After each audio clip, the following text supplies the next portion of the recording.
In this video, we will learn about the LL1 parsing algorithm.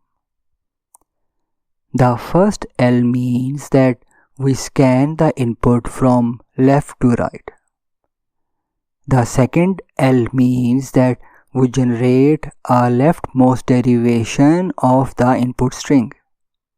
The 1 means we use only one symbol of look ahead during parsing.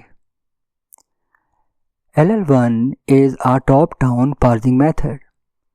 This means we start with the grammar start symbol and gradually drive the input step by step. The context-free grammar has the rules that define the structure and syntax of a programming language.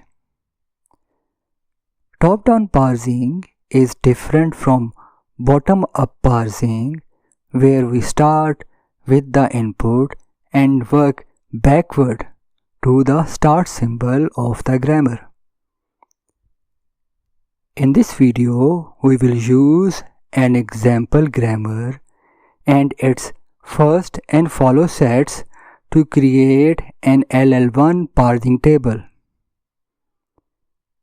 In the next video, we will use that table to build our leftmost derivation and parse tree. If you do not know how to find first and follow sets, I recommend watching my earlier videos, which are linked in the description. Let's talk about the LL1 parsing table. The rows of the table represents the non-terminals of the grammar. The columns represents all the terminals of the grammar plus the $sign, which marks the end of the input. The entries in the table contain grammar protections. To fill the LL1 parsing table, we follow two steps. One for epsilon or empty productions and one for non-epsilon productions. For non-epsilon productions, we use the first set.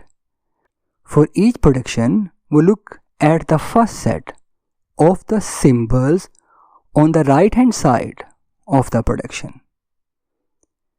Then we place that production in the row for the non-terminal on the left hand side of that production. In the columns for each terminal in the first set, we put that production.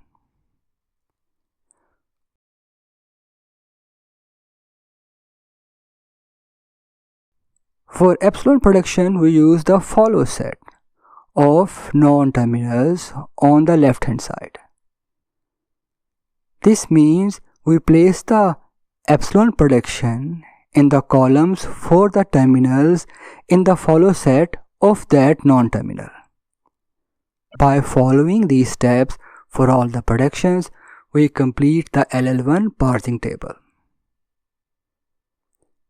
In the next video, we will use this parsing table to create a leftmost derivation and construct a parse tree for a given input string.